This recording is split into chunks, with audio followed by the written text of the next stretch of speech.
Welcome to Franchise Empires, where aspiring entrepreneurs learn exactly what it takes to become a successful franchise owner, from one location to 10 and beyond. I'm the Wolf of Franchises. Hey everyone, it's the Wolf. Today in the show we have Magen Bynum, the founder and CEO of Magnolia Soap. This was a fun conversation as Magen takes us through how the seeds of this franchise were planted when her daughter was having skin irritation with traditional soap.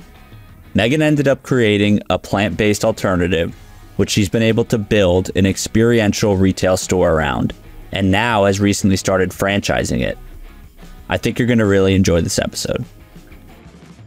The Wolf of Franchises is the CEO of Wolfpack Franchising, as well as a creator at Workweek Media. All opinions expressed by the Wolf and podcast guests are solely their own opinions and do not reflect the opinion of Wolfpack Franchising or Workweek. This podcast is for informational purposes only and should not be relied upon as a basis for investment decisions. The Wolf, Workweek, and Wolfpack Franchising may maintain positions in the franchises discussed on this podcast.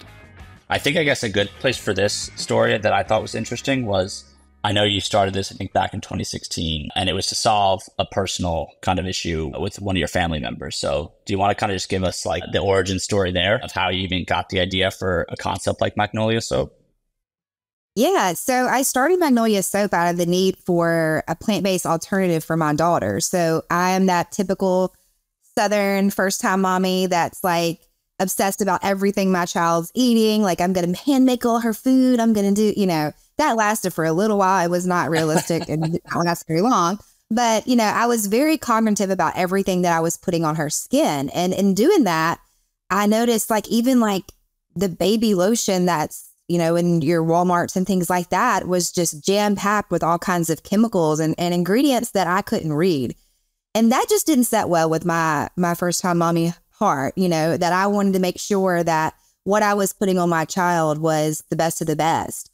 And she was highly sensitive to phthalates, which phthalates are present in almost all of the fragrances that, if you walk into certain stores and you get that instant headache, or you can smell, those plugins that gives you that headache, that's the phthalates present in your fragrances. And she could somebody could be wearing perfume and hold her, and her little body would welt from head to toe. And so wow. I had to really be serious about what I was using in my ingredients, in my products. And that's where it started. So my husband came home and I'm in the kitchen and he thinks I'm cooking. And I'm like, no, I'm just making butt paste, because I didn't like the ingredients. I followed my butt paste. And so he's like, what are you talking about? And, from there, it turned into like the body butter that I was using on her skin and then the bar soap. And so it really just came out of a desire for a plant-based alternative to the products I was using already on my child. It's incredible. And I mean, because obviously, at least I wouldn't know if I had this issue. I wouldn't know where to start. How do I make a natural soap that doesn't have chemicals? So what was that process like? And did you have help? To me, it sounds like chemistry. Did you hire a chemist, or what was that? Just the original formulation process, before even thinking of, hey, I can sell this. Yeah, well, I think it comes with that mommy intuition. You just kind of know what you want on your baby. And so you'll do all the research and all the deep diving that you can.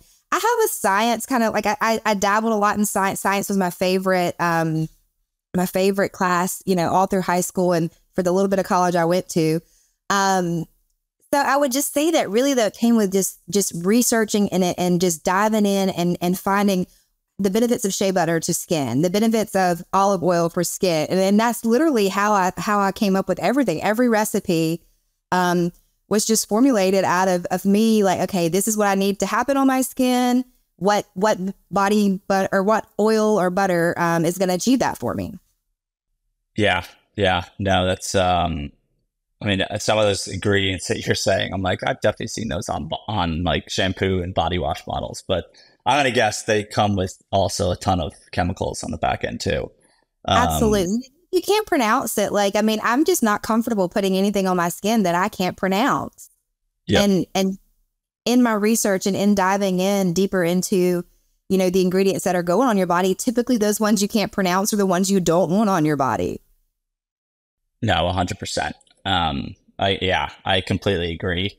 I know there's like in the deodorant space, there's a whole like aluminum was like found to be really damaging. So now a lot of the big like deodorant companies don't have aluminum in any of their product. And there's, I don't know if it's plant-based, but there's some natural deodorant brands that have done really, really well. So it's definitely something that I think most consumers have probably picked up on. And even from things like basically the chemicals in everything, right? Like there's microplastics, there's pans, right, that you use in a stovetop, like depending on what the material is, like it's actually like some of those chemicals are seeping into your food all the time. So it seems like a growing movement for sure.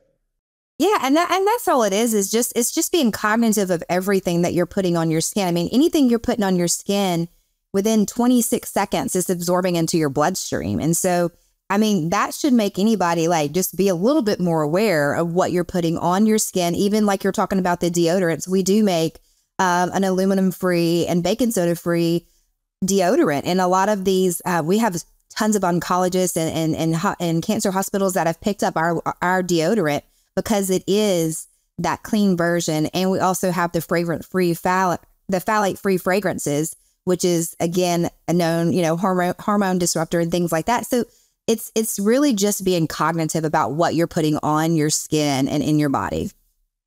Definitely. And I want to get to kind of how you started selling this Yes. originally. But before that, I want to ask, like, I'm looking at like the soaps on your website, and how do you guys get all the colors in there? I mean, there's like some bars of soap that they're almost tie-dye. They look really cool. Yeah. How does that happen?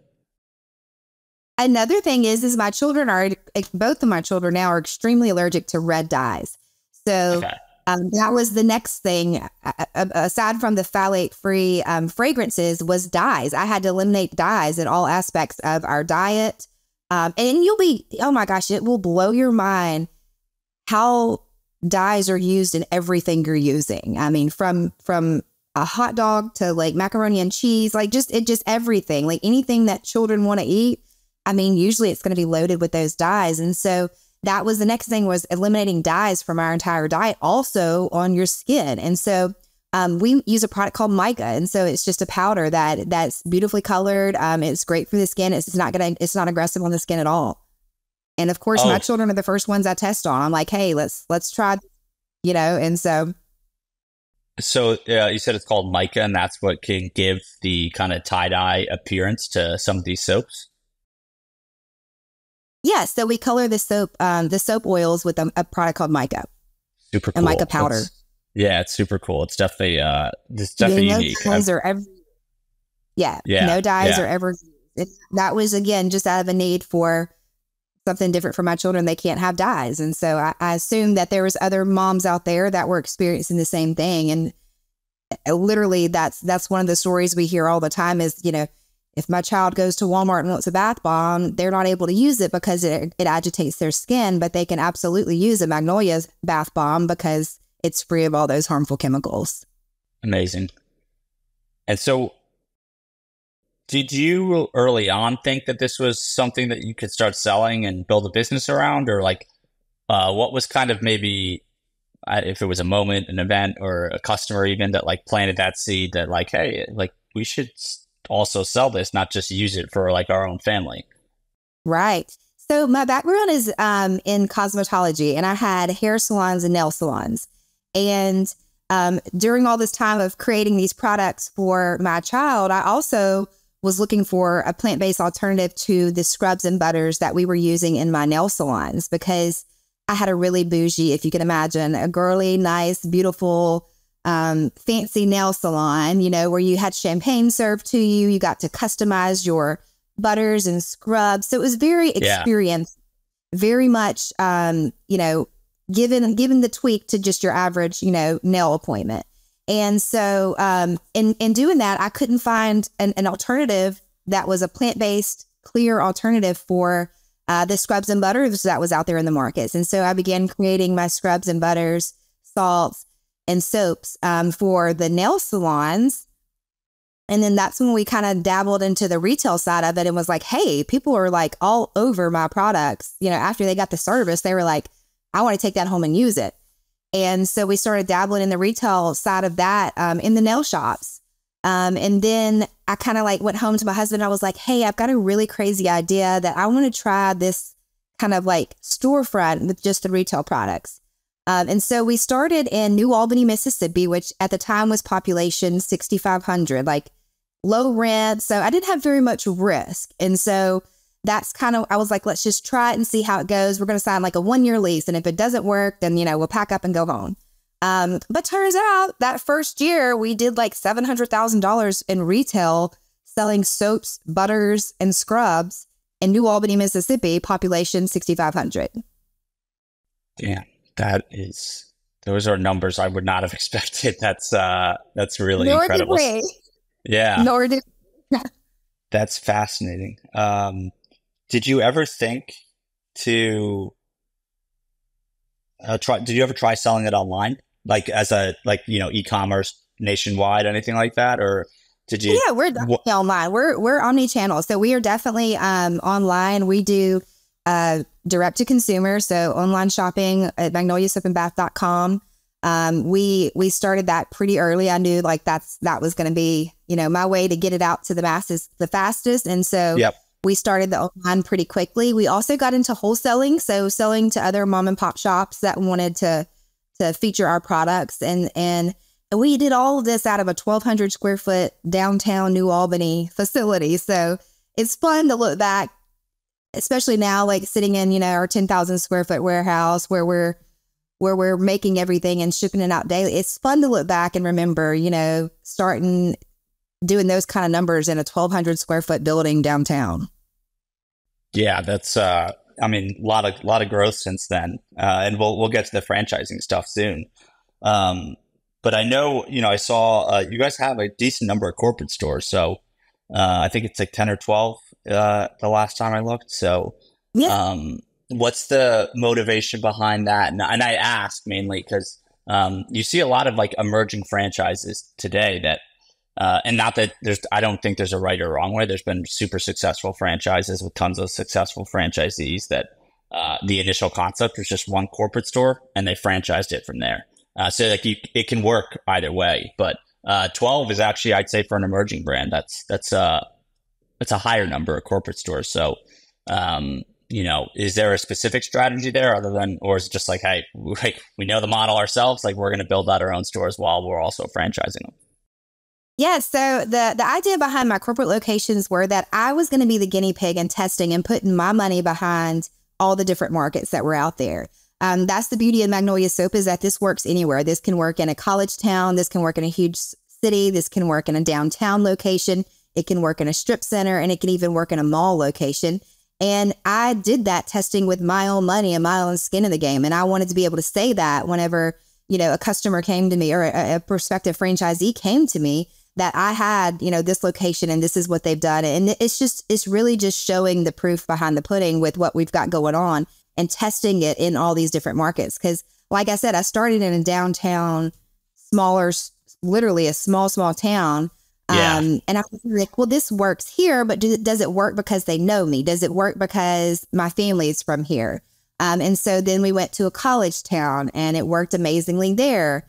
And then I was like, well, let's try, you know, like 3 hours away from me. So we did Jackson, Mississippi, which is a larger demographic, a much busier, higher demographic for, you know, as far as their income. I was like, let's try it there. Work mostly there. So anywhere that I opened a corporate location, I was really just testing the model.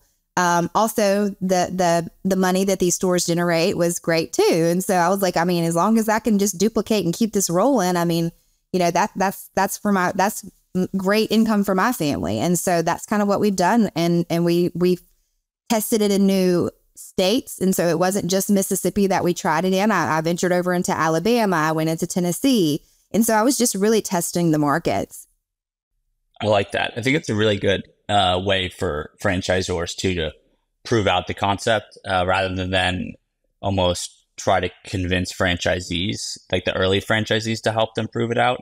And I've seen a few other franchisors do something similar where they will specifically target markets for their corporate stores that are like, as you said, like one can be their, a downtown urban more location. The other one maybe in like a suburban area in a strip mall and so on, kind of as you mentioned, just to see the differences themselves. And that way you guys can speak to franchisees with not only more authority, but more importantly, just like you have data to go off of versus just kind of speculating, right? Right. And that's just it. And that's, every decision we make is driven by data. And that's why we wanted to make sure that we had all boxes checked. So when someone came and asked questions, we had the right data for them. Definitely. And so when, I guess, so, did the expansion of corporate stores at some point, was there an intertwining of, hey, let's also franchise this? Or like, because not everyone thinks to franchise. Some people, who aren't already in the industry, they might have some aversion to franchising or they only think it's for, fast food restaurants, what have you. When did that idea kind of start, and what was the early process like of like actually becoming a franchise? Yeah, so I was opening my third location in Jackson, Mississippi, and I got a phone call from a Memphis, Tennessee phone number. And I was like, who could be calling me? Like, what is going on? Well, he just kept calling. And then one of my corporate locations called me, and she's like, there's this guy in here. He said he's trying to call you. Can you answer the Memphis phone number that's calling you? I was like, okay, I guess this is somebody I need to speak to. So I answered, and lo and behold, it was someone wanting to franchise. And he's like, I love what you're doing. I see what you're doing. Would you consider franchising? And I was like, I mean, I could definitely franchise. Like that's something we thought about, but we never thought it was going to happen quite as soon as it did. I was definitely still in the, gathering data and making sure that I was making the right decision kind of stage of the business. But he was determined to have a store. And so I was like, well, let's give it a go. And so I went to my attorneys and began the process of franchising. And we all know that process doesn't happen overnight. And so we kind of worked through the next 8 months of getting everything together that we needed for a franchise. And we opened our first one in South Haven in 2020 was our first location that we franchised in South Haven, Mississippi. Amazing. And so, sorry, was the person who called, were they like, they wanted to help franchise, or they wanted to buy and open their own location? They wanted to open their own. They had definitely seen the success that I had and my product. They had been customers of our brand, and they were just like, we want to do this. Let's go. Yeah, that's you can't get any better vote of confidence than that, right? Right. That's awesome. And that actually leads me to another question too. Like, what's generally the reception from customers, and especially when you're opening in a new market? Is there any bit of an education process to what you are? And I guess because I haven't seen. Not that I'm like a token millennial. I order 90% of my things on Amazon Prime. So I'm not much of like a brick and mortar shopper by any means, but regardless, just I'm curious, do you ever think, or do you guys ever see, just have customers come in because they just see all the bright colors and they're like, whoa, like what is this? Or do people seem to get it? And is there that growing market of consumers who, they're looking for these, better alternatives and healthier alternatives for their skin? Oh yeah, I definitely think that market is absolutely crushing it right now as far as, the plant-based alternatives, even from food to the products you're using on your skin. Our marketing technique is very grassroots. We really want you trying our product and really experiencing that product. We're experiential is what we call our experiential retail. And so we're hand making all the products in the store. And so not only, the customer or the consumer that would be walking by could see the bright colors, but you're going to look in there and see, a soap maker in the back of the makery pouring soap, or hand making bath bombs, or whipping up body butter. So it's very experiential. And so that brings in tons of people. But again, it's that grassroots marketing where we're putting the product in their hand and getting the staples out. We have an entire month before the opening where we're dedicated to getting in the community and just handing out the products and letting them feel it, touch it, and smell it. Because again, we really want you to be triggered by that experiential side of it. And so I feel like, that helps our learning curve. And it helps people understand like, wow, my skin felt amazing after using it. I've got to get more of that. Or this laundry soap that I use, clean like no other, and it smells amazing. And so it's very experiential and very much appeasing to all the senses. And that's what really drives a lot of our consumer base. And we actually did a customer survey with our CMO. And she sent out a survey to all of our database. And in that database, one of those questions she asked was, how did our consumer hear about Magnolia Soap? And a lot of it was just the walk by traffic, which blew us away because we were it helped us, redefine our marketing techniques for grand openings. But really the data showed us that customers, drive by and see it and they're automatically tuned in to, this is something cool. I want to see what's inside. Yeah. Yeah. No, it doesn't surprise me because it is like almost a newer kind of concept, right? So, we trick everybody. What we say is we're like the baker, that opens the door and you can smell the bread all through town. We call ourselves the air freshener of the city. So we open our doors and smells just kind of, takes over. I mean, so you can't walk by and not say, what is in there? Because it's definitely going to grab your attention. We also have bubbles outside, so it's very playful, very whimsy. And so we're really grabbing your attention and pulling that consumer in the door with just their senses. Yeah, no, I could imagine. And so our franchisees, are they ordering like the, let's call it ingredients for the soap and making everything on site? Or are they also buying, finished, complete bars of soap that are ready to go on the shelf? No, so they purchase 90% of their raw materials from corporate, and they make all of those they make 90% of the products in the store. So all the soaps made in store, all the bath bombs, the butters, the shower oils, all of that is handmade in the store. The only thing that they are not hand making in the store are the things that are a little bit more ingredient heavy and like our facial products, because there's a lot of ingredients in those, and you want to make sure they're mixed perfectly. So our facial products are purchased already pre-made. And then also our tanning. We have a liquid gold sunless tanning that is made in-house. And then our shampoo and conditioner bars, because it's labor intensive. So, but the majority of the products, I would say 95% is made in store. Amazing. And is there equipment required for this? Or is it largely, I don't know, like stirring things up in a big jar or something? How does it work? It's not as invasive as you think. When people first get involved with it, they're like, oh my gosh, there's got to be tons of things that you have to have and do this. And really it's not. It's very, it's this small footprint. Like we don't have to have huge locations. Like we can have a very small location. We our comfortable range is around 1,700 to 1,900 square foot.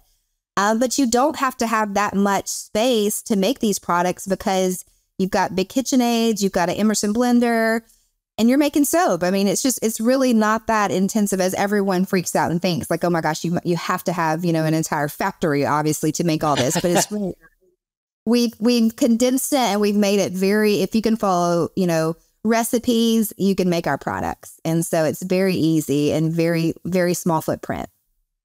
Under 2,000 square feet. That's definitely super reasonable space. And I would imagine most strip centers could probably, fit something like that. So, they're excited about that size. yeah, exactly. That's a good selling point. How do you, and this is something that a lot, many franchises that, are in the business of selling and creating, right, a retail product and retail experience. How do you balance the direct to consumer efforts, the wholesaling efforts, with the fact that, you're franchising, right? Is there any almost like local fulfillment option? How does that go from a franchisee perspective? So Magnolia Soap and myself particular, we're very franchisee centric, and the success of the franchisees, the only thing that we are concerned about, and we are ensuring that every day that's our focus at a corporate level. And even like, just even at the franchisee level, we're making them aware of their success. And so I think that we have got a super fabulous plan that we've rolled out with our franchisees where they're able to participate in that growing online presence. And so we have what we call microsites. Obviously, everyone's familiar with those, but the microsite allows for 3 different options. So they can do in-store pickup from the microsite. So they can go shop the website. They can do an in-store pickup. And so say I picked out, 8 or 10 items and it's available and ready to be picked up in store. The second option would be DoorDash delivery. And so we're synced with DoorDash. And so we're able to take that product that you wanted delivered to your friend for her birthday or for your significant other. And we can deliver it to them as long as there's DoorDash delivery options in your area. And the third option is going to be where we will ship it directly from our warehouse and our fulfillment center, but you're participating in a 30% commission split, which is our average, is what you would get like if you were to sell the product in your store. We're running around 30%. So that's giving you that same profit share, but we're fulfilling it. We're branding it. We're making sure we're taking all that heavy burden of shipping, because we all know shipping is a beast and you have to make sure that it's done correctly. It's branded, the product look great. So we handle that for you. And then we give you your 30% split. And as long as they're coming from that website from you, that customer is always going to be your customer and you're always going to be participating in that profit split. Yeah. Okay. That's fascinating. So, I think that's the details will vary from brand to brand, but that's what I mentioned, almost like with the franchisee as that local fulfillment option. So that way, as you mentioned, right, they're able to participate in the upside versus it's just 2 separate channels. And some of the big brands, have gotten a lot of flack from their franchisees on this, mainly the food ones. Like I know there was a big thing a decade ago when like Cinnabon started selling their products in grocery stores nationwide, and the franchisees were not happy at Focus Brands. But I think that's it. Yeah, we definitely don't want to be in competition with our franchisees. And that's something that I've been very transparent about from the beginning is wholesale accounts, all of these things, these are to help build a brand for your awareness as well. When we're opening stores, that the brand has already had a presence, a small presence, but it's already had a presence there. And people are a little bit more aware of it than they would have been if we were to just walk straight in there and them never hear about us. And so we've been really cognitive about the awareness to our franchisees and making sure that they feel like, we're not in competition with them because we all want to be on this journey together.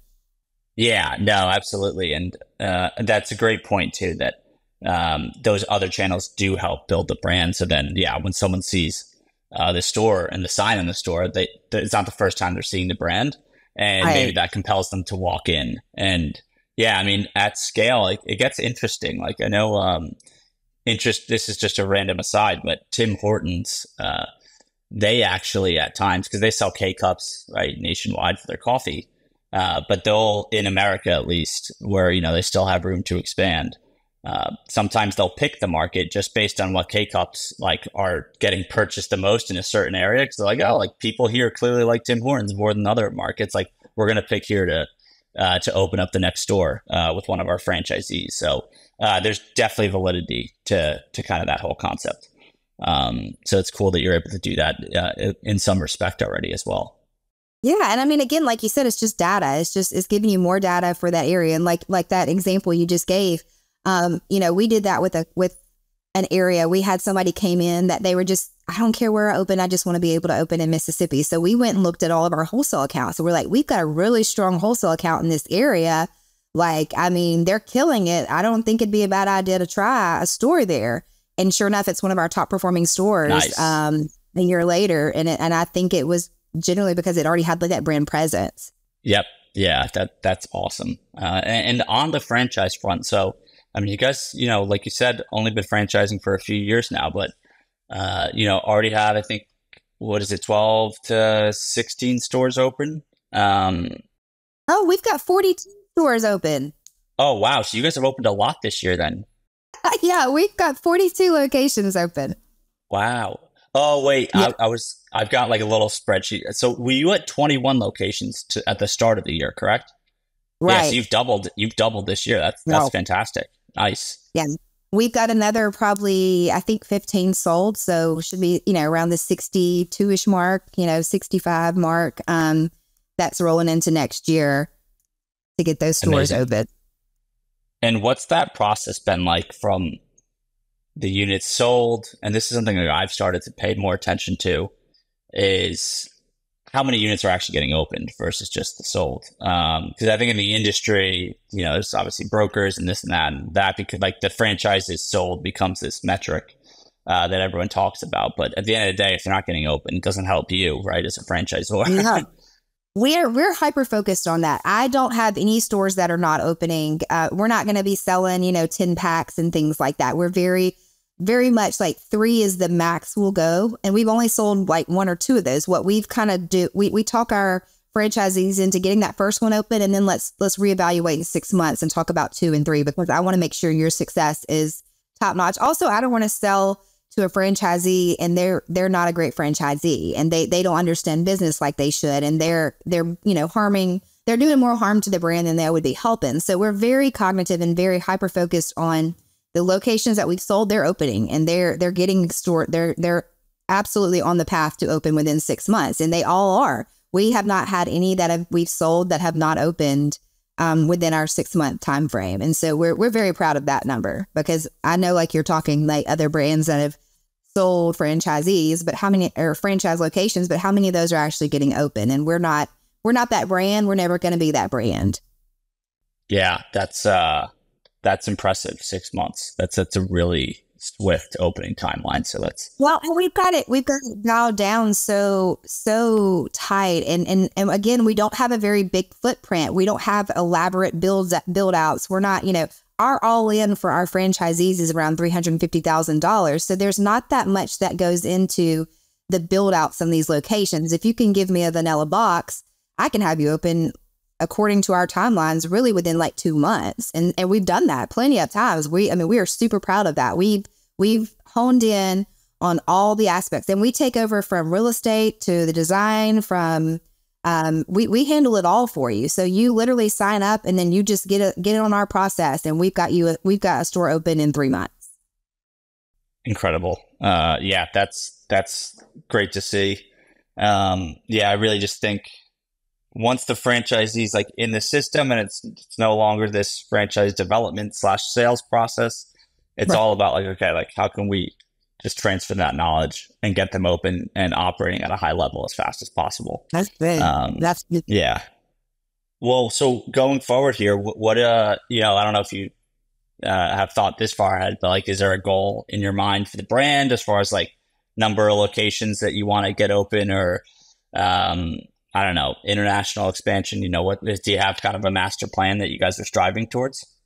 Yeah, so we're just really focused on, getting our locations open and as successful as possible. So we're really focusing on 2024 on getting the average store unit volume up, and so we're really focused in on making sure the franchisee success is priority. And from there, I think the growth is just going to happen as it already has organically, and that's one thing that Magnolia prides ourselves on, is that every bit of this has been an organic growth. We just introduced brokers in July, and I've only done probably 2 or 3 broker deals. The rest has been brand fans, people that have, shopped our product and loved it and opened a store and then told their friends about it. And now they're all wanting to open stores. So that's something that I'm super proud of, is that we've had this huge organic growth just from other franchisees validating for the brand. And so we're really, again, just hyper focused on making sure that franchisee success is top of mind. 2024, we're projecting around 50 locations that should open. So we're going to have some strong growth next year too. So doubling what we've done this year. And I just think it's just onward and upward from there. I mean, I think we're going to, obviously with the franchisee growth, should come, the e-commerce growth side, the wholesale side. So we're just preparing for all of that internally. We've got an amazing support system. We've got an amazing internal infrastructure team. And so we're just focused on making sure that franchisee is successful as they can be, and validating and opening more locations. And that's one thing that we're super proud of is our first 10 franchisees, they've all opened number 2 and number 3 on their locations. And so to me, that's a validation in itself. Yeah, no, that's always one of the best signs is when the franchisees are just opening more units. And that's exciting to hear too, that 50-ish can be opened in 2024. So sounds like a lot of exciting things ahead. So this has been a fun conversation, Megan. Really awesome to learn about your brand and kind of how it got started. Is there a good place online where if someone wants to either follow you or Magnolia Soap, and even, if they're interested in the franchise, what are the best spots online to do so? Yeah, so they can obviously go to our website, magnoliasoapandbath.com, and you can find information for franchising there. You can follow us on Facebook and Instagram and also LinkedIn at magnoliasoapandbath.com. You can also personally follow me on socials. So you can go to Facebook. I'm on Facebook and LinkedIn at Megan Snyder Bynum. But yeah, we'd love to hear from you.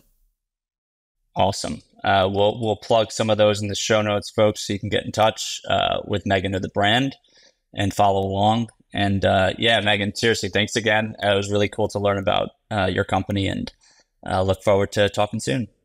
Thanks for having me. Thanks for listening to Franchise Empires. We're coming to you soon with actionable insights to take the next step on your franchise journey. So make sure to subscribe on Apple, Spotify, Google, or wherever you listen.